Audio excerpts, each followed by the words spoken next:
In this chapter, we will be looking exclusively at one very popular method of trade management. Here is the method on your screen right now. I will be looking at it from the mathematical point of view to see if this method actually produces a long-term positive expectancy. As you already know, the only way to be profitable in trading is to achieve positive expectancy from your long-term results.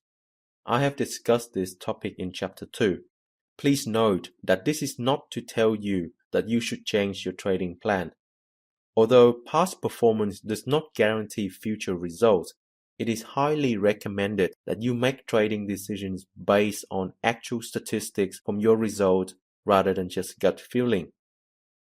I analyzed 129 reversal trades taken between January 2015 and April 2016. I contributed 53 examples from my own personal trading history, and the rest were provided by other members in the forum. I reviewed each example carefully and only included those that met the basic requirements of a reversal according to Nick's strategy. It's important to know that for each of the example, the trader did not use this method of trade management. This is why they are suitable for the case study. I want to see if there is any difference in outcome if each of these trades was managed differently.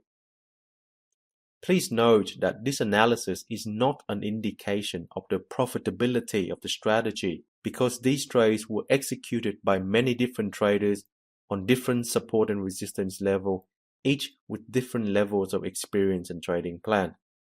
Let's get right into it. This table shows you the differences in outcomes. Actual results showed 72 wins out of 129 trades, average reward to risk of 1.02, and most importantly, a positive expectancy of 0.17. This is a good sign because positive expectancy means long-term profit. You might think that the average reward to risk is low, but please remember that this is a collection of trades from many people. Each person has their own way when it comes to setting targets and profit taking. The bottom row shows what the outcomes of these 129 trades would have been if half of the trading position was closed out at 1-to-1, stop moved to break even, and the remainder half was allowed to run to target 2 at 2-to-1. There would have been 37 wins, 42 losses, and 35 trades at break even. So, what do you notice? The most obvious change is the number of trades finishing at break even. We have 35 trades in this column. Also, there is a big difference in the number of winning trades. If we take out the 35 trades that finish up at break even, the win rate is actually worse. 37 wins out of 94 trades give 39% accuracy. Expectancy has turned negative, which means that exiting half position at 1-to-1, moving stop to break even, would have been losing money over these 129 trades. One important point that I would like to draw your attention to here is the fact that closing out equal positions at 1-to-1 and 2-to-1 would give you a maximum gain of 1.5 times reward to risk. This is true if price does not retrace back to your entry level where your stop loss would have been moved to. Depending on volatility of the particular pair that you are trading, the distance between your first target and entry might not leave enough room for price to move. So, immediately we can identify a weakness in this method of trade management. That weakness is volatility. I also have results for single target and no moving stop. I tested a variety of different target sizes ranging from 1 to 3 times reward risk. Here are the results. First, let's look at the results for a single target at 1-to-1. This is probably the method with the least amount of work. You only have one target to go for, and it's the same distance as your stop. This would have produced positive expectancy with a win rate of 60%. It's interesting to see that this method would have performed slightly better than how the 129 trades were managed in real life. Next is the most important comparison in this case study. Here, we have the results for a single target at 1.5 times reward to risk, but without moving the stop to break even. The outcome is the difference of day and night. Without moving the stop loss, we would have achieved positive expectancy of 0.24, which is higher than the real result. There was no trade that finished at break even. It was either a win when price hits target or a loss when stop loss is hit. This is the most convincing evidence to suggest that moving stop loss to break even would suffocate a trade, where stop loss is hit and then price continues to hit target. I went one step further and looked at the outcomes for target of different sizes, going from 2 to 3 times reward risk. I did this because I want to see if we can spot an optimum value for expectancy somewhere in this range of targets. Here are the results for 2 times risk reward, 2.5 and 3 times risk reward.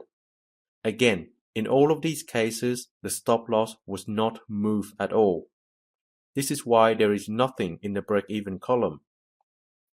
As expected, the win rate decreases with larger targets.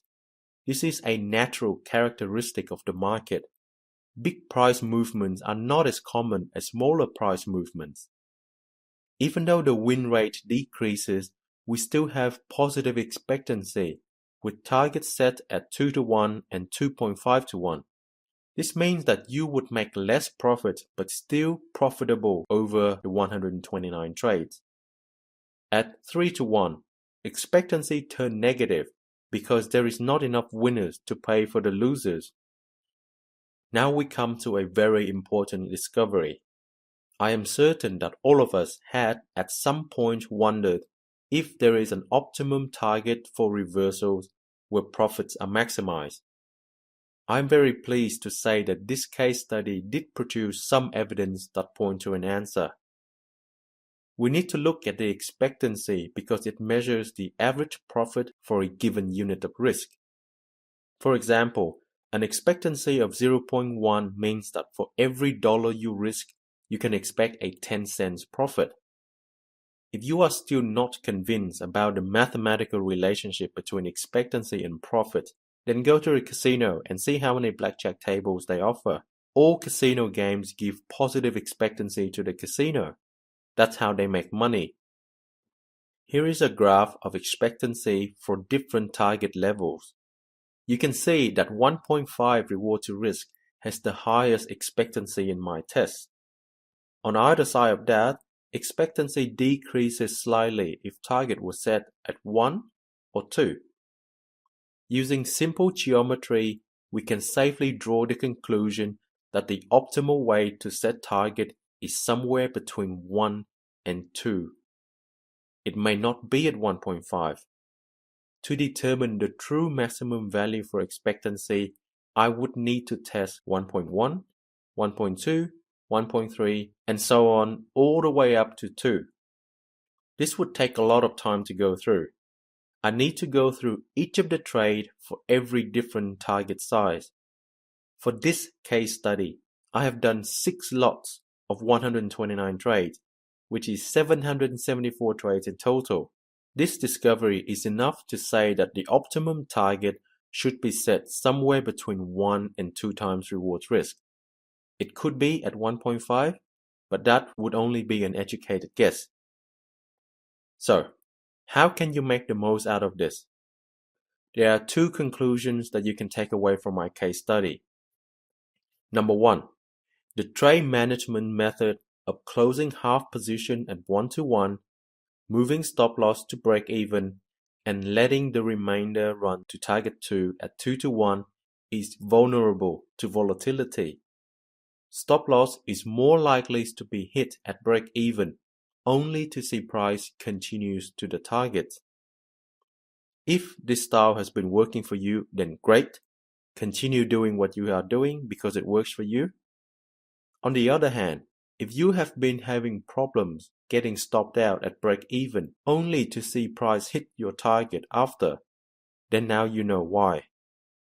You can experiment with different ways of reducing your stop size without moving it to break-even right after target 1 has been hit. Number 2.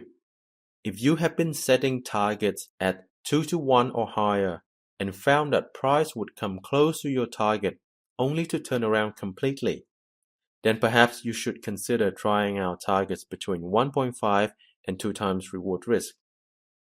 The results show that the set and forget approach with one target at 1.5 produced the highest return over 129 trades. Even though past data does not guarantee future outcomes, it provides a lot of feedback about what works and what does not. History may not repeat itself in the exact same way, but it does repeat with a lot of similarities. So give it a go and see if your results improve with targets set between 1.5 and 2.